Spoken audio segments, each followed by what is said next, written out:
Hi, everyone. This is America Adapts, the climate change podcast.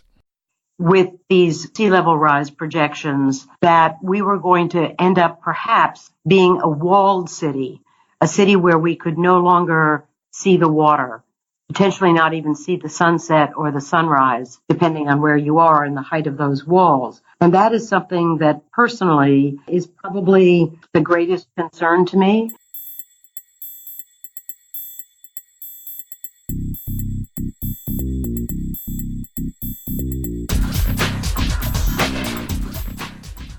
Hey Adapters, welcome back to another exciting episode. I'm Doug Parsons, your host of America Adapts and your all-around adaptation enthusiast. That quote was from my guest this week, Signe Nielsen. Signe is a landscape architect who's doing some exciting work in New York City and dealing with the challenges of adapting to climate change in the Big Apple. This is my first episode focusing on New York City. Signe digs into the nitty-gritty of what it's like working in the city and the complexity of dealing with adaptation there. I like to call the work Signe does as shovel-ready adaptation. It's work that's happening right now. Okay, before we get into our conversation with Signe, some brief housekeeping. I started a new thing, semi-new now. It's Letters from Adapters, and I have two awesome letters to share in this episode. Okay, I want to start off with Christie's. Hi Doug, happy 2019. I hope the new year's treating you and your family well. It took me a bit to get caught up on the last few months of the podcast. I continue to enjoy the flood management series. The year in review show is always a good one. You had some really great episodes last year, and my preferences align with the others. Episode 64 on the law and climate change was a pleasant surprise. The podcasts with Elizabeth Rush have been great.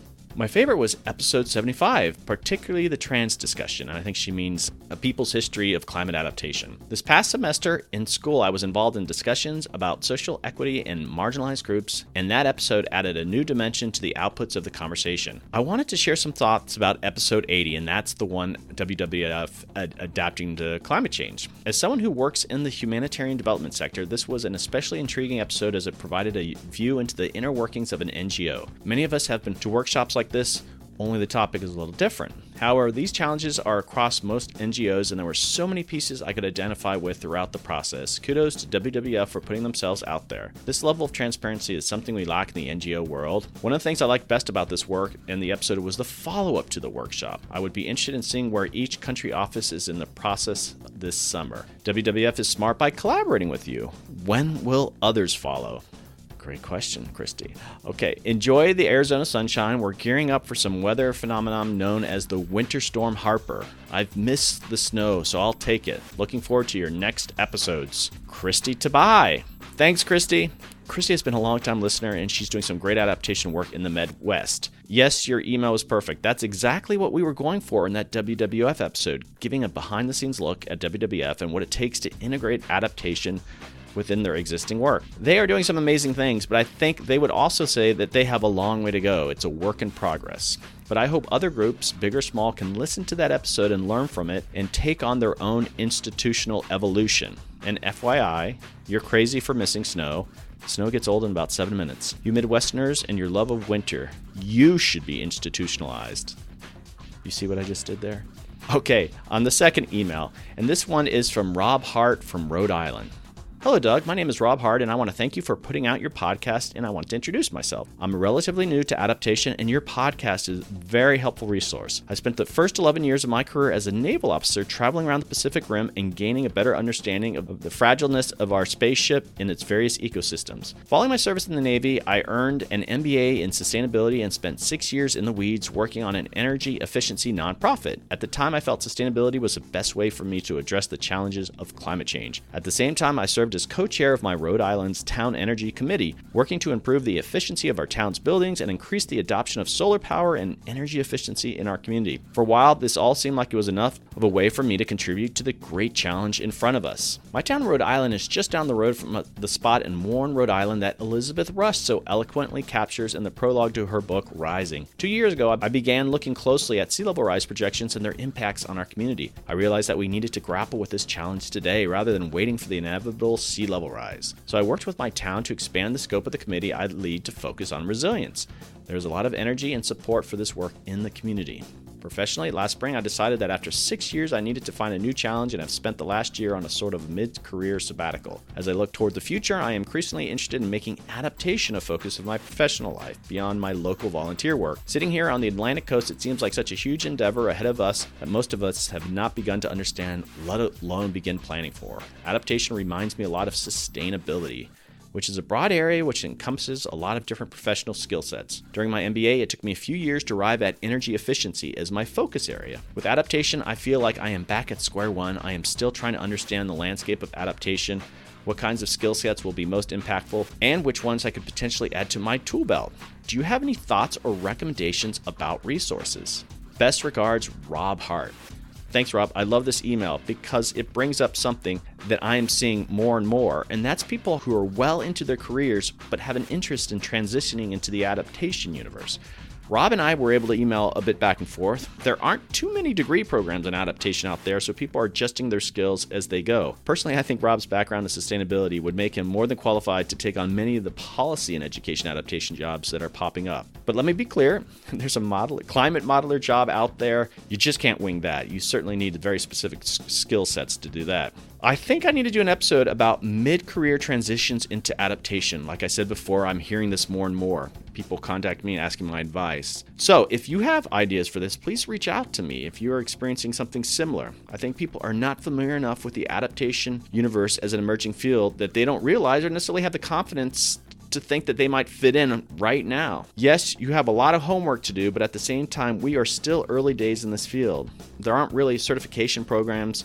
There aren't that many degree programs that are required specifically for adaptation, but I think a lot of the environmental work that's going on out there makes you a good fit for adaptation. Okay, you might have to figure out where your background and your skills are a good fit, and you might have to go back for a little bit of schooling, but just be strategic about it. Thanks again, Rob. Fantastic email. Okay, quickly, if you are listening to this on YouTube, consider subscribing to America Adapts on Apple Podcasts or Spotify or Stitcher or any of those. Just search for America Adapts on those apps. That way, each new episode will be waiting for you when they are published. All right, some upcoming episodes. Next up is a conservation and law episode with Deanna Moran and Elena Milani from the Conservation Law Foundation. This was a fun three-way conversation where we dig into adaptation and legal liability. And I assure you the conversation was more exciting than what that sounded like. I'm also interviewing tribal rep Kyle White, and we're going to take a deep dive into indigenous adaptation work and proper ways to engage tribal communities. I'm also bringing back Jesse Keenan of Harvard University, and we'll discuss his recent work on climate financing. And I'm also interviewing Marcy Rockman, former Cultural Resources Adaptation Coordinator with the National Park Service. There is some great stuff coming up. All right, last episode I mentioned I was going to be lecturing in 3 university classes. I completed one of the classes, Kate Williams at the University of Waterloo. I talked about adaptation, the podcast, and also what it takes to start your own podcast. Thanks, guys. You had some great questions. This week, I'm lecturing for Lad Keith's planning class at the University of Arizona, and I get to do that one in person. Thank you. And soon I'll be doing a similar lecture at the University of New Brunswick. I love doing these lectures. A great chance to share stories from the podcast and share what's going on in the adaptation universe. Students are great. Please reach out if you are interested, either for your students or even for a professional training. Okay, just a reminder, America Adapts is a charitable organization that needs your support. Please consider giving a tax-deductible donation. You can find links to the We Did It donate page in the show notes. Look down now. Also, if you're interested in partnering on a specific podcast, let me know. There are so many stories to tell on this emerging issue of adaptation. Let's see if we can collaborate on a future episode. Also, if you're interested in having me speak at a public or corporate event, please reach out. I've been doing some keynote presentations, and they are so much fun. I share stories from the podcast and my own experiences in the adaptation world. I will talk about adaptation in ways that will motivate and inspire you. You can contact me via the website americaadapts.org. Okay, adapters, let's see what the Big Apple is doing on climate adaptation.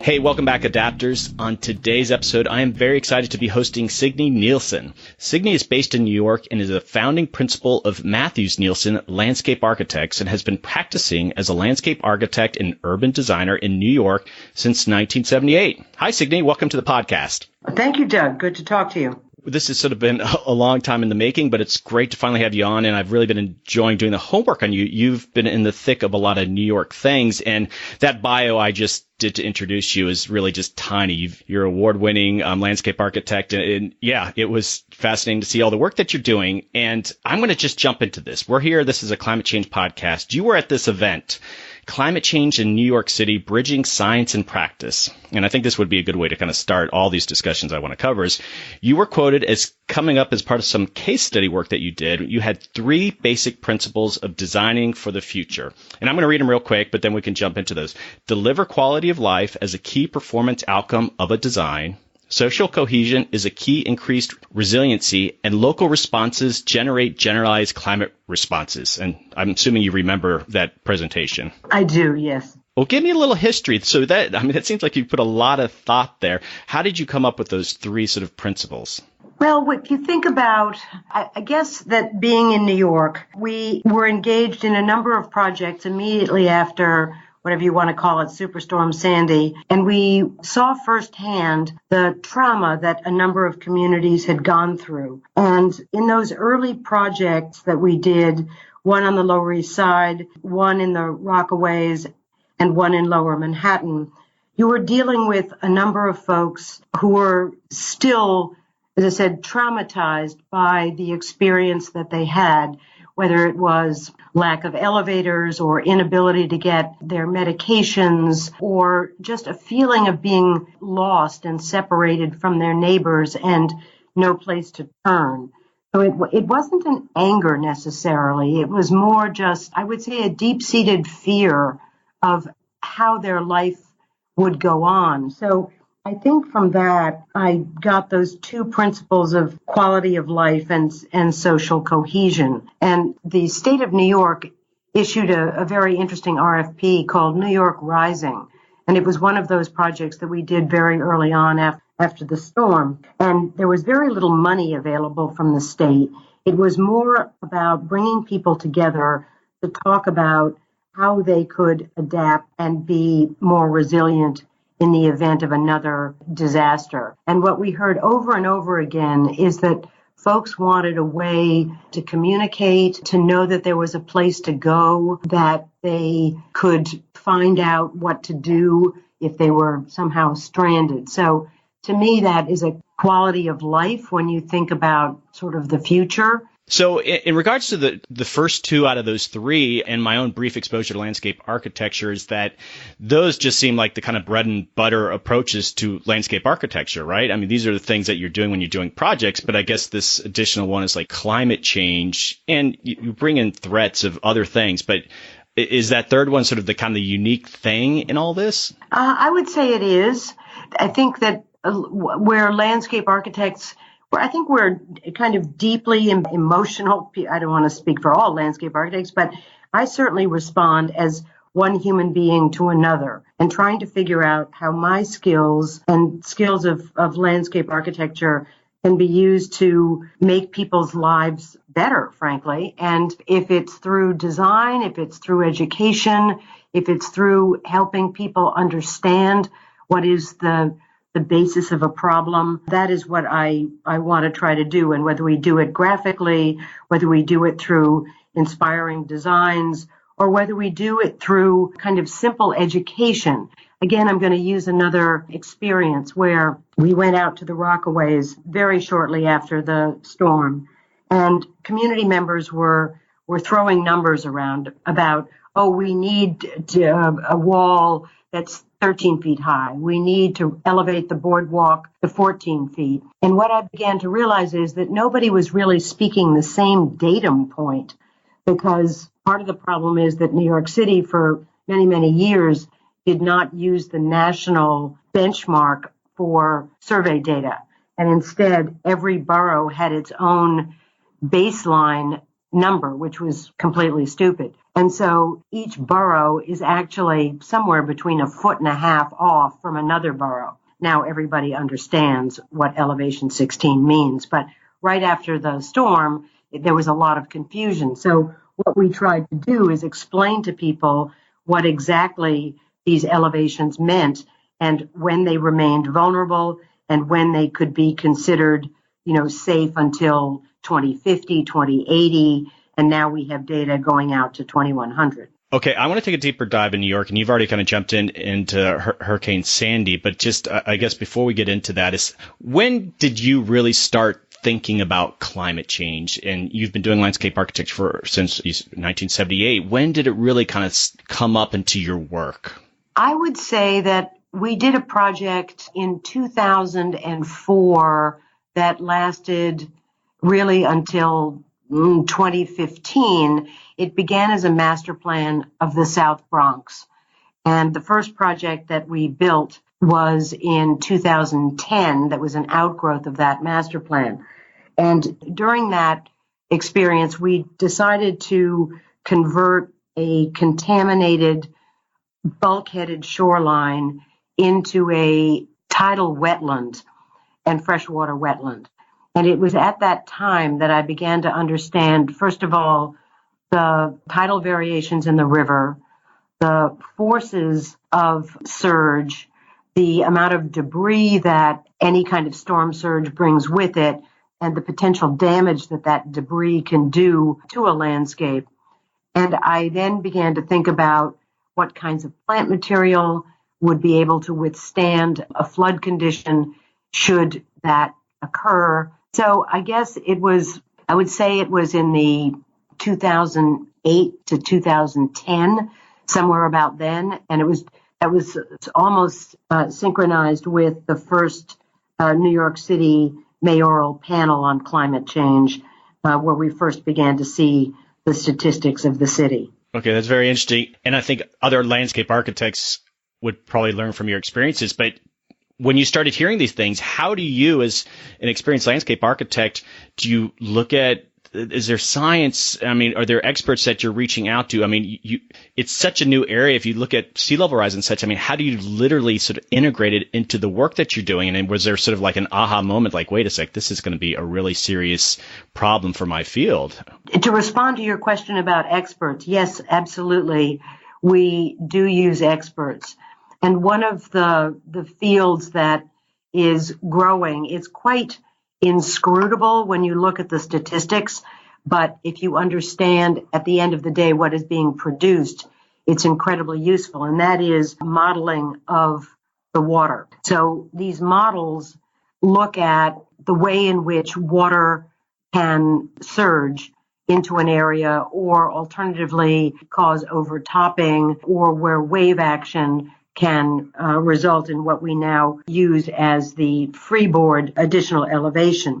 And so this computer modeling, which is something that is completely beyond my personal capability, is something that we rely on very heavily in our work. And we did not have the advantage of that modeling when we did this project in the South Bronx, but our more recent projects are using this computer modeling. And I guess I'm just trying to get at some of those personal moments, even like in 2009 to 2010, is that you're starting to hear things like 3 feet, 4 feet, 5 feet of sea level rise, and those are now kind of considered conservative numbers. And just as a landscape architect, as you're visualizing, okay, New York it makes your job that much harder. Did it scare you, or you just assume that all these experts were right? Well, before I opine on whether I think the experts are right or not, it did begin to occur to me very quickly. We are a city, and my work in particular over these number of years has been about bringing people back to the water. We are a city with 520 some miles of shoreline, and it is increasingly an asset for residents and visitors to the city as we have moved manufacturing and warehousing elsewhere. And then I began to think about, with these sea level rise projections, that we were going to end up perhaps being a walled city, a city where we could no longer see the water, potentially not even see the sunset or the sunrise, depending on where you are and the height of those walls. And that is something that personally is probably the greatest concern to me.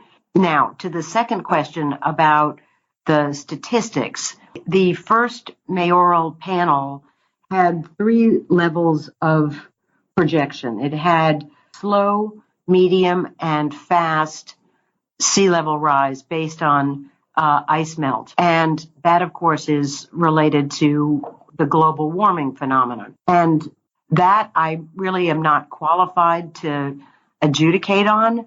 I have to trust the expert. What it did make me realize is that, and as I have seen repeated issuance of both the New York City Panel on Climate Change Statistics as well as the International Climate Change Statistics, makes me think that regardless of what actual number we are dealing with a risk, and that risk can be monumental or just less than monumental. But any way you cut it, it is something we have to pay attention to with great seriousness.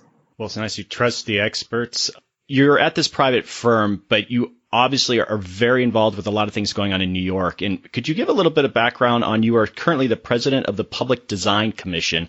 What does that commission do, and how is it sort of relevant to this conversation? The Public Design Commission is a very old body, started in 1898, and its ostensible, or its mission, is to review all projects on city-owned land. Not state, not federal, just city-owned land.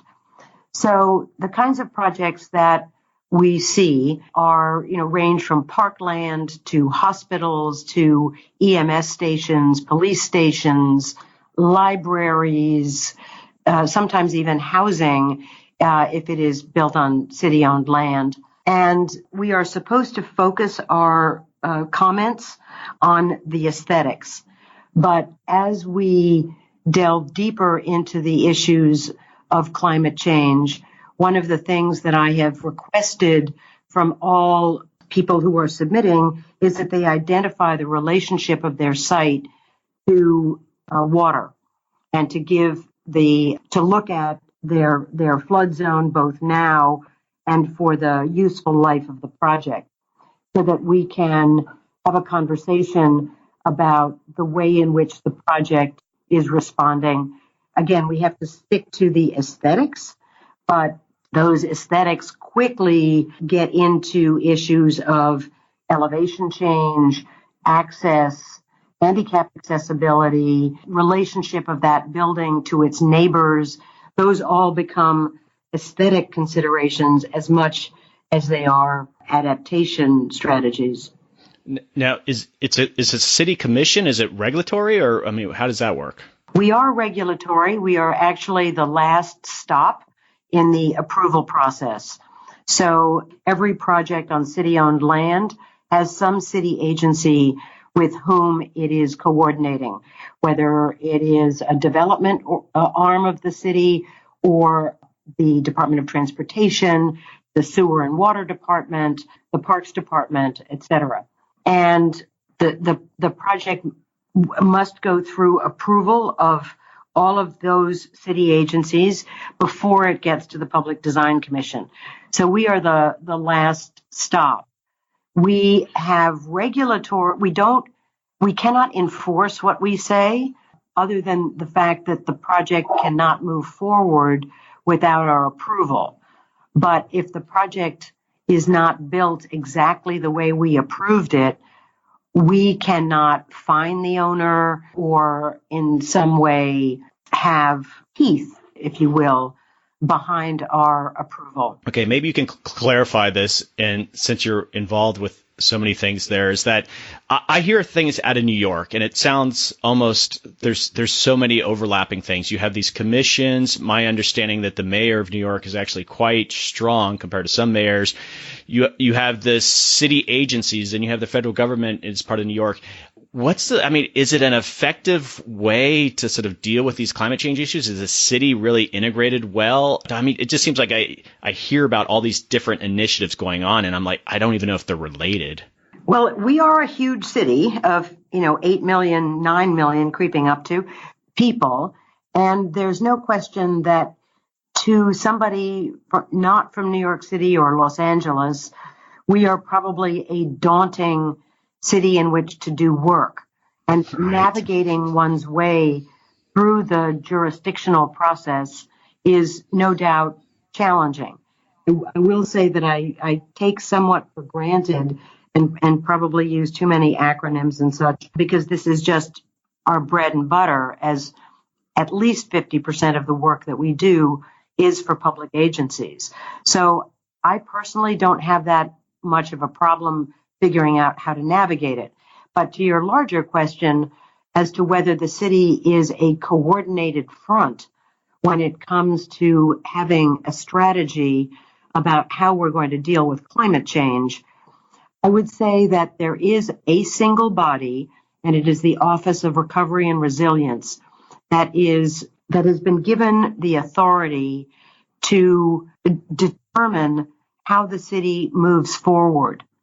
That being said, the building department is deeply involved with setting finished floor elevations.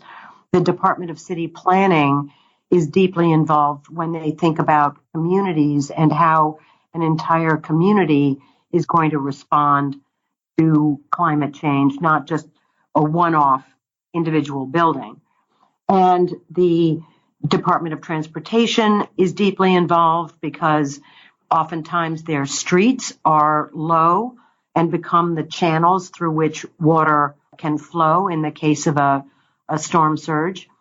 So there are many, many agencies that are trying to grapple with the impact of these various elevations that we are discussing.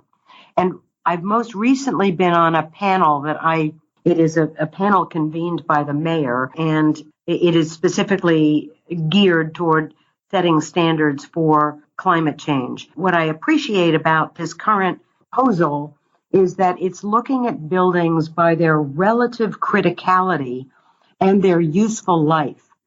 So, for example, when you're trying to decide whether you are going to design a facility to the year 2050, 2080, 2100, those are our typical benchmarks that we look at in time, one has to look at the useful life of the facility. Is it being built as a 50-year facility or a 100-year facility, such as a hospital? And what risks, therefore, will it be subject to? And how critical is that facility to the resilience and recovery of the city in the event of another disaster? So by combining those aspects of time and criticality, you're able then to establish a more nuanced approach to what level adaptation a particular project should be aspiring to. And that is now really how I've begun to think about adaptation. That's very interesting. And has there ever been a situation where the time frame of a project or a building might be 30, 50 years, where some of the more extreme sea level rise scenarios don't play out? Do they use that as justification to sort of not try to meet some higher standard? Well, these particular guidelines that I'm talking about have not actually been rolled out yet. Okay. We're in the process of doing, shall we say, test fits, looking at 5 existing projects and 5 hypothetical projects to see whether the standards of elevation that we are setting are too onerous. And by onerous, I mean onerous to the community in which they're located, onerous from a cost standpoint, and that is still in the process of being sorted out. But regardless of those specific projects, the idea of matching risk with time, with criticality, is something that I think about. Now, there is a lot of argument, I will also say, about what is considered a critical facility. So while there's probably no debate as to whether a hospital is a critical facility, there is potentially a lot of debate as to whether a public open space is a critical facility. Because for many people, if that is their place of solace and their place where their children play, and it's the only open space in their community, is that a critical facility? So there's a lot of debate around that term, critical. Well, it's good you're even having those debates. I want to drill down into a specific project that your firm's working on, and maybe you can elaborate if this is a really good one to talk about, but the Pier 42 project, can you give a little bit of background on what that project's about?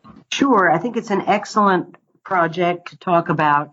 It is located in the Lower East Side, in the most densely populated area of all of New York City, which is kind of a staggering thing to believe. It has the highest concentration of public housing. It has a rather low income base. It is extremely mixed from an ethnic point of view and a linguistic point of view.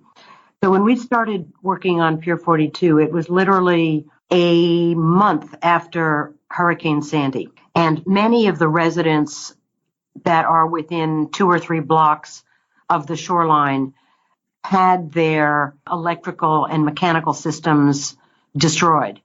And so they were part of that group of folks I was speaking about who had recently experienced trauma. And over the years that we worked with that community to develop the program and design for Pier 42, it was very interesting to me that obviously right out of the gate, they wanted the park, which is rather long, and it's 8 acres, but it's a rather skinny 8 acres.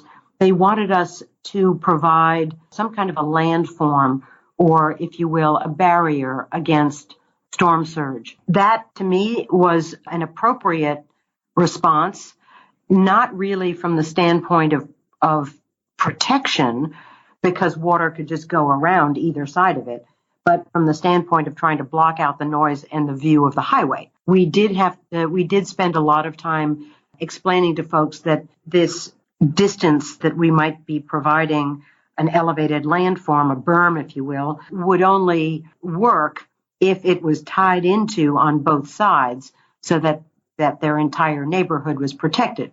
And they understood that. And they said, well, look, at least this is a start. And I agree completely. As we have gone deeper into the design, and as this project has actually been subsumed under the East Side Coastal Resiliency Project, we have actually been able to tie Pier 42 into a larger mitigation strategy for the entire East Side. So that's been really a wonderful aspect of the project. But then further in talking with the community, what they wanted was a park that was interactive with the water. So on the one hand, they wanted something that would provide some level of protection. And on the other hand, they wanted to actually get closer to the water. So that duality is poignant to me because it speaks to the fact that residents of our city, and I think many, many cities, want that access, visual and physical, to water, whether it's rivers or the sea or an estuary like the East River. And so indeed we have been, our design calls for really the removing sections of the bulkhead in order to allow the tidal action to come in to the park. But if you look at this park projected out in time, and again, you can take whatever level of extreme you want in terms of sea level rise, this park will be more frequently inundated over the course of the next 30 to 50 years. And so we have spent a great deal of time trying to design something that has a level of adaptation built into it. So from the standpoint of the choice of plant material, hardscape materials, elevating mechanical equipment, using solar lighting, doing whatever we can so that storm surge will not put the park out of commission or destroy it. The thing that has me kind of really in a state of consternation is at what point is a facility such as a park or a road going to be deemed unusable because of the frequency of flooding?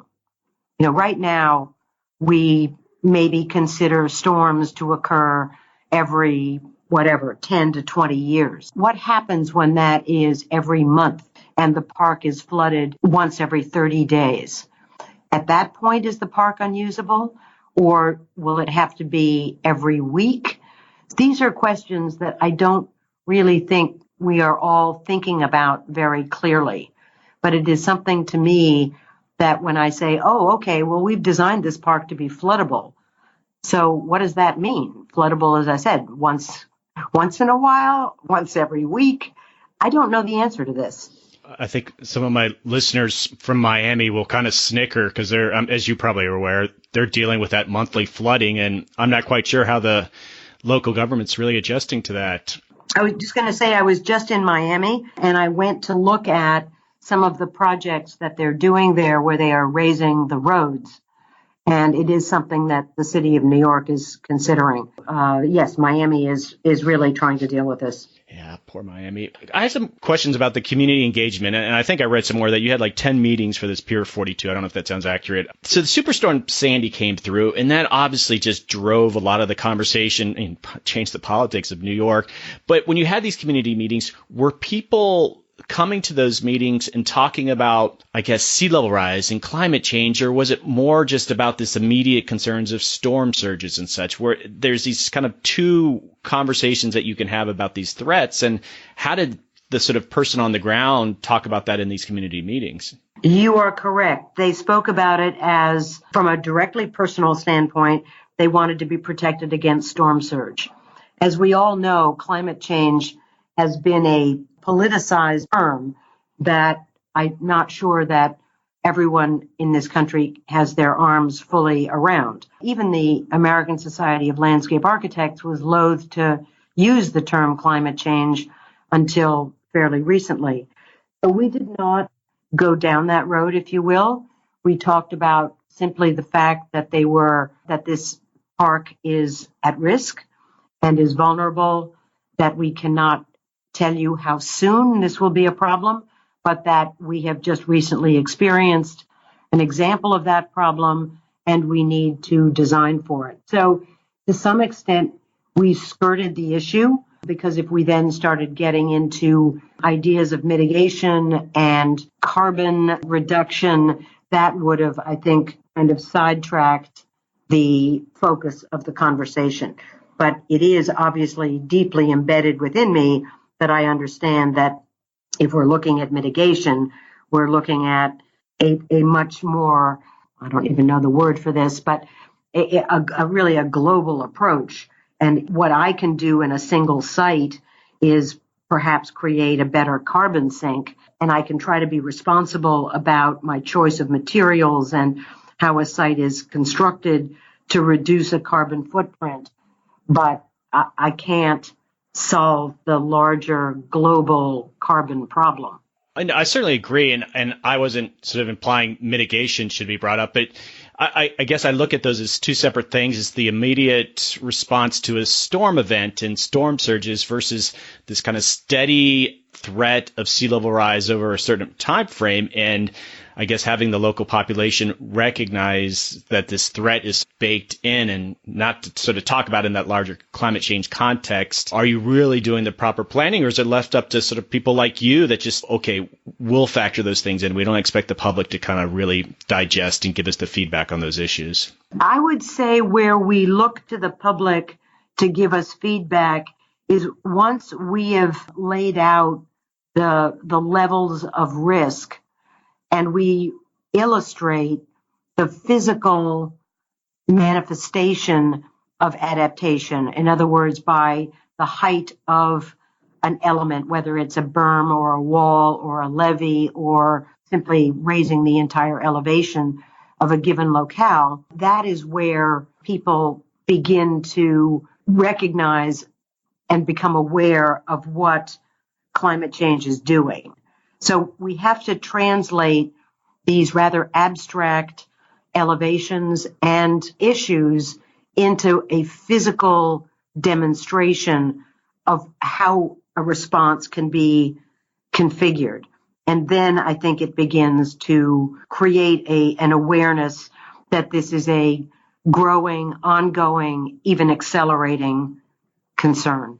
Okay, I want to pivot a little bit here and And with all that free time you have, you're also an adjunct professor. Where do you do that at? At Pratt Institute in Brooklyn. I want to talk a bit about managed retreat. And you'd mentioned in our previous conversation that this is something that you're bringing up with your students. Yes, this year I started a new course in the graduate architecture and urban design program called Adaptation and Mitigation. And as part of the 5 R's of rebuild, resist, retain, restore, and retreat. And we talk about, therefore, retreat as one of those 5 adaptive strategies.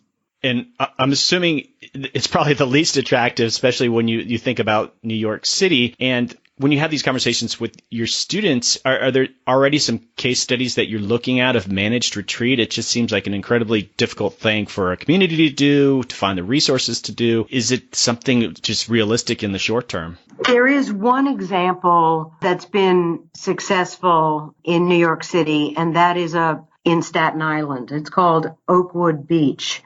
And that community, quite small community, had been impacted by multiple flooding events over the course of about 20 years. And Superstorm Sandy kind of put them over the edge. And when the state offered buyouts, as a community, they decided to accept the buyouts. We tried to make a similar suggestion to a couple of other communities that are equally vulnerable, both historically and moving into the future. And that community said, essentially, over our dead bodies, are we even going to consider it? There's a place in New Jersey that has accepted a buyout. There are several places in Australia where that has been successfully done.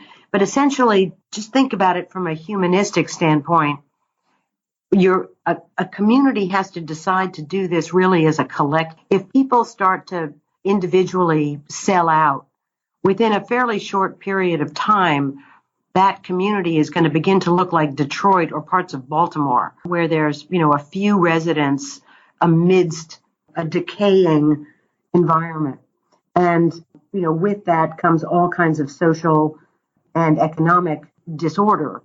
And so if it's not done as a group, I find it very difficult to imagine how this can be done unless it is done in effect as eminent domain, where the state comes in, says, you're all leaving, we're going to buy you out at market rate, and we are going to relocate you here.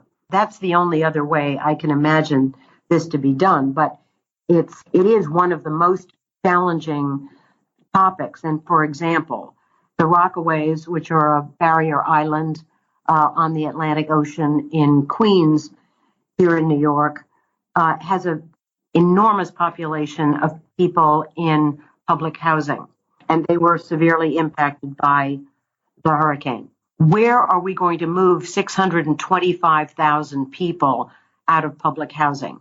Those people are not there by choice. They are there because it's all they can afford, and yet their buildings are extremely vulnerable. It's not just looking at single-family homes, as in the case of Breezy Point or Oakwood in Staten Island. It's a matter of what do we do with public housing.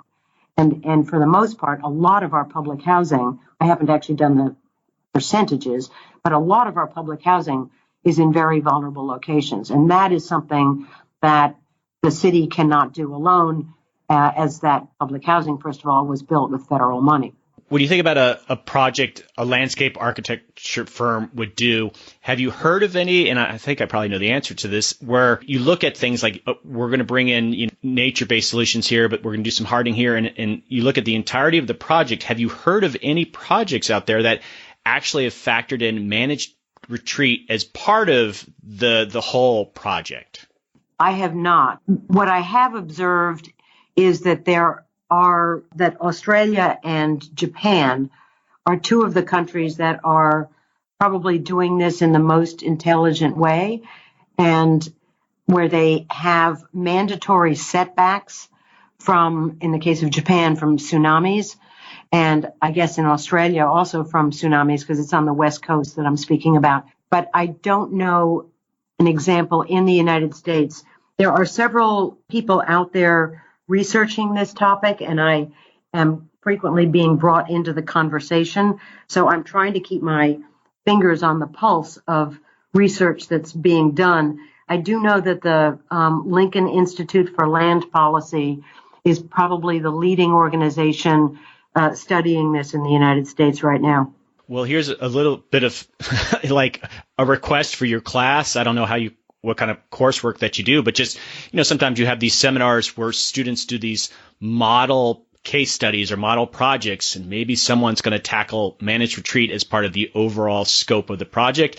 There would be a lot of interest in such a project if that were to be created by some students. So I agree. There's always next semester. Okay, great. All right, I've got a quote from you. You've really got some great content on the internet, and let's see if you remember this quote, and it's related to what we're talking about here with Pier 42. Is a growing concern is that federally mandated hardening solutions can have negative impacts on communities and impart a false sense of security, potentially leading to complacency about climate change. Imagine living behind a wall, not seeing or smelling the river that you grew up with, but thinking that at least now you are safe from the threat of a storm destroying your home. And you've sort of talked about this hardening around the coastline. When I read that and I thought about New York City, and I'm not there, but you look at some of the sea level rise projections, the Pier 42 project, you're trying to kind of find that middle ground, but isn't that New York's future basically in the long term? Is this hardening and building these walls? I have no idea. I will say that for the East Side Coastal Resiliency Project, there has been an about face in the strategy. Originally, the plan was to build a wall between the highway and the park and let the park be floodable. The thinking then was that this park would be lost in the future and that it became, if you will, tantamount to the taking of parkland, which is something that we do not allow in the city of New York and requires the New York State to permit the taking of parkland. And there has to be some mitigation. The pivot then was to raise the parkland and thereby need only a very short wall, and the parkland would be elevated probably to the, if you will, about the 2080 level, and the wall could potentially be increased to the 2100 level. But the idea is that we will raise the park as opposed to building a wall. Now that creates its own set of challenges. It does mean that you will not see the river from inland. You will see the river from within the park, and access to the park will be challenging because right now the road is about 6 feet lower, and all the roads and approaches to the park are roughly 6 feet lower than the park will be elevated to.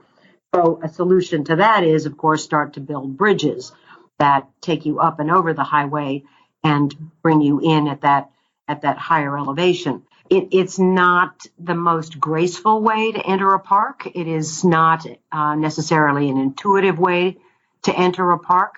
And so if I think about, I said a statistic at the beginning that 525 miles of New York City is coastline, but 125 miles of that is public parkland. And so that's what I'm really focused on is, are we going to elevate all 125 miles of our shoreline of parkland, or are we going to have some combination of strategies? And are those strategies required to meet FEMA guidelines? You guys are going to have a challenge to maintain any ecological functions on all that coastline. It is going to be a challenge for you guys. Without a doubt. And I think we're probably even needing to rethink what is a natural system and what is an ecologically performative solution to something that is inundated. And that gets right back to what I said earlier with regard to the frequency of that inundation, because it will completely alter your plant palette, your materials palette, and even the kinds of activities that one can envision occurring in that public space. Okay, so I want to wrap up our conversations talking about the field of landscape architecture and adaptation. And you'd mentioned that you'd listened to, I did a previous episode where I went to the ASLA conference in Los Angeles. And after I released that episode, I heard a ton of feedback. And what was really kind of encouraging is that a lot of people, especially young listeners, did not realize landscape architecture was a way that they could get into adaptation. They want to do climate change adaptation. And then that episode, they sort of like, wait a sec, these people are doing a lot of really cool things. And so I was very encouraged by that. And as you're discovering, it's keeping you busy. If you look back, you got a landscape architecture degree. And what coursework do you think a degree program today should be offering new students in regards to climate change? So, I mean, you've sort of learned as you've gone along, as you've been a professional, but what you go back to the university setting, what would you recommend? It's interesting that you ask, because when I first introduced my new course to the graduate architecture students, I said, how many of you feel that you come equipped to handle the information that we're going to talk about in this class? And only one student raised his hand, and he had a prior degree from New York University in planning. So I was quite discouraged that these students that are in their third semester in a graduate architecture and urban design program were not being introduced to this subject matter. So that said, in a landscape architecture program, I think that the topics related to environmental performance are absolutely essential. Now, how do you teach serious environmental understanding without turning a landscape architecture program into a science program is, I think, the challenge. I look at landscape architects in a lot of ways as conductors of the orchestra. I don't want to say that we are masters of nothing, but we do need the input of a lot of technical and science experts. And what we need to learn is the ability to use the information and obtain information, ask the questions that wherein the experts can offer us the information we need to create the music, if you will, at the end of the day. And so it's hard for me to figure out. We all took some flavor of environmental planning and soil science and, of course, plant identification, but we did not take botany, we did not take hydrology, et cetera, et cetera. And so how do you balance this deep scientific knowledge that one really has to have with what we are as landscape architects, which are kind of trying to put all the pieces together in a way that creates, on the one hand, beauty, and on the other hand, a performative and maybe even a healing environment. And I think that's why I'm just a professor and not the director of a program. Good answer. And I've had this a recurring theme on the podcast. It's almost scandalous that universities, at least in the United States, the lack of programmatic work around adaptation. There are a ton of professors doing incredible climate change work, but is it actually reaching that programmatic and even graduate school level? And I have heard of only just one or two programs. Canada has actually been quite ambitious about offering, full-on degrees in adaptation. And this is stuff we should have started 10 years ago. And yeah, we've got a long way to go. I would agree with you 100%. As I said, it was just so incredibly shocking to me that very intelligent students with backgrounds in design and other fields were not as aware or in any way aware enough about issues of climate change. And I want to learn more as to how I can be a more effective educator. And because of my longstanding tenure at Pratt, figure out a way to try to help modify that curriculum. That's encouraging. Okay, I just got a couple more questions for you, and I'll see how you want to answer this one. And I've been thinking a bit about landscape architects, and especially when I did that first episode, and, a lot of landscape architects actually work in private firms. You are for-profit businesses. I mean, there's certainly a lot in the public sector. So you need to get paid to do the work that you do. And I think of a scenario where maybe you're doing a coastal project and someone wants some work done, and you are aware of, let's say, sea level rise projections or any other climate change projections. They don't care about that. They don't want to factor that in. And is it going to get to let's see how you answer this. Is it going to get to a stage where there's sort of an ethics involved with being a landscape architect, that you're like, no, I'm not going to work on this because you have not factored it all into some of the risks associated with it? Because you're not bound by law to do that. But I mean, do you have your own thoughts on that? I would say that our firm is very deeply based in ethics. And because myself and Kim Matthews, well, actually, I started my firm before Kim Matthews and I were partners. And at that time, I had made a decision that I would do no military bases. I would do nothing that encouraged our military industrial complex. I would not do prisons, etc. So I've always had a fairly strong ethical base in terms of projects that I won't even go near. Last year, we were offered an opportunity to do a project in Miami. And we very quickly discovered that the building in no way was being responsive to the climate change projections of, and even the climate reality of Miami today. And so we declined to participate in that project. I have no problem turning down work if I think that I'm going to be, or my staff is going to be, in a position where our ethics are compromised. Well, that's great. Very encouraging to hear. And I bet that building had no trouble finding an additional firm that would take their money.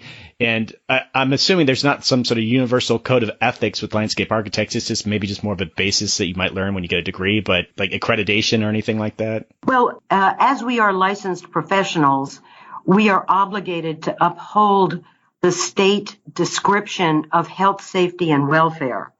So to that extent, I would say it is ethically responsible and required of us to not put people in harm's way. So I would say from a health, safety, and welfare standpoint, we should absolutely, as a group of professionals, not engage in any work that is not based on adaptation. That's too many negatives there, but I think you know what I mean.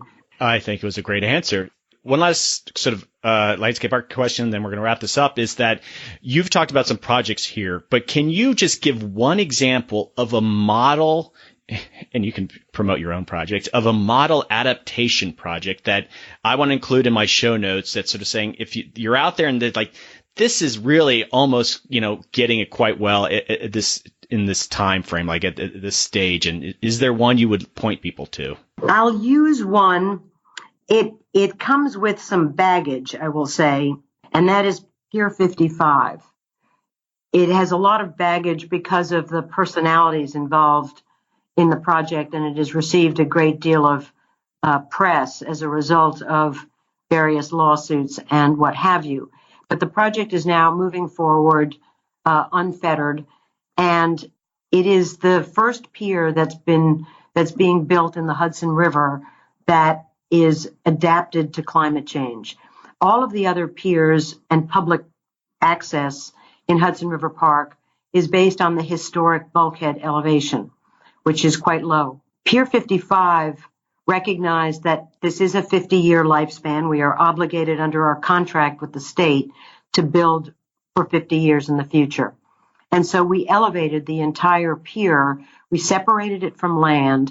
There are these two gangways that rise in elevation out into the water, and the pier sits well above the water level.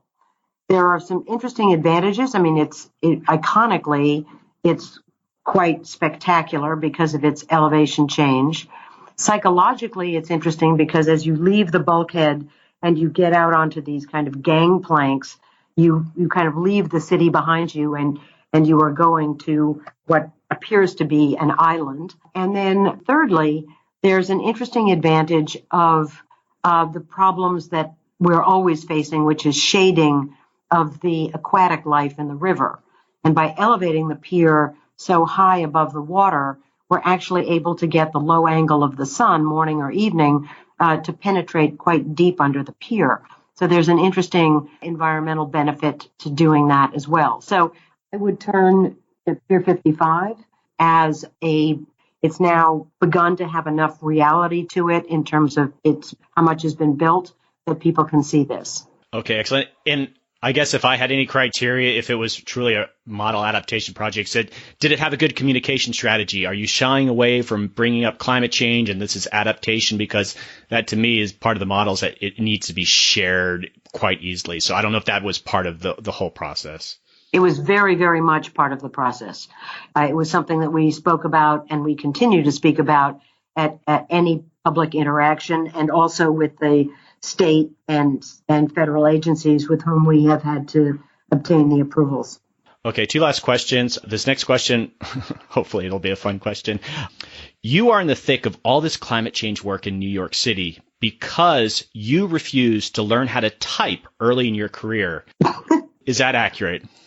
To some extent, yes, I did refuse to learn how to type because I did not want to be a secretary, which was where most women ended up in the 70s. I read that interview and I thought that was just an awesome line. Yeah, that you recognize the times, but yeah, what a great strategic decision. So, okay, my final question, and I ask this of all my guests, if you could recommend anyone to come onto this podcast, who would it be? It would be interesting picking up on your question regarding retreat. I think that is a question and a topic that demands further discussion, and not necessarily from the standpoint of a designer.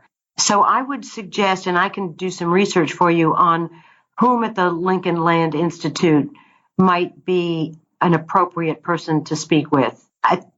That would be one suggestion. Another suggestion might be somebody who works in biological habitat, to have them talk about how one can design for levels of inundation and frequency of inundation, which is the other thing that has me greatly confused. Okay. No, I agree. I've been asked about managed retreat, and it'd be nice to dedicate a sort of whole episode to it. So thank you so much for coming on. This was very enlightening. You pulled back the curtain on New York City somewhat. It's always been a mystery to me, even though I track it quite closely. But thanks for all that you do, and thanks for coming on the podcast. You're more than welcome. Thank you.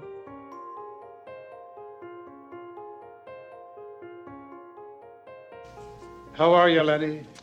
You're looking good, Mike. We're in a real fix here. What do you think I should do? Lenny, officially, the church will not take any position on the religious implications of these phenomena. Personally, Lenny, I think it's a sign from God. But don't quote me on that. No, I think that's the smart move, Mike. Well, I'm not going to call a press conference and tell everyone to start praying. I'm Winston Zeddemore, Your Honor. Look, I've only been with the company for a couple of weeks, but I got to tell you, these things are real. Since I joined these men, I have seen shit that'll turn you white.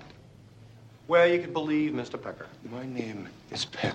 Or you could accept the fact that this city is headed for a disaster of biblical proportion. What do you mean, biblical? What he means is Old Testament, Mr. Yes. Mayor. Real wrath of God type stuff. Exactly. Fire and brimstone coming down from the skies. Rivers and seas boiling. 40 years of darkness, earthquakes, volcanoes. The dead rising from the grave. Human sacrifice, dogs and cats living together, mass hysteria. Enough! I get the point.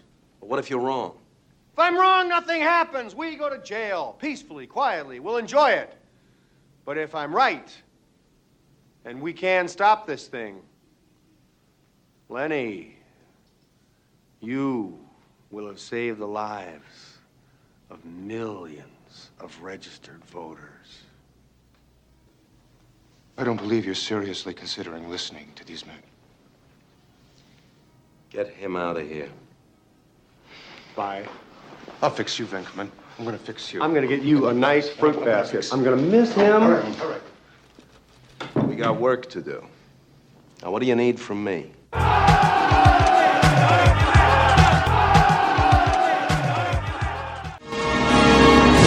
love this town!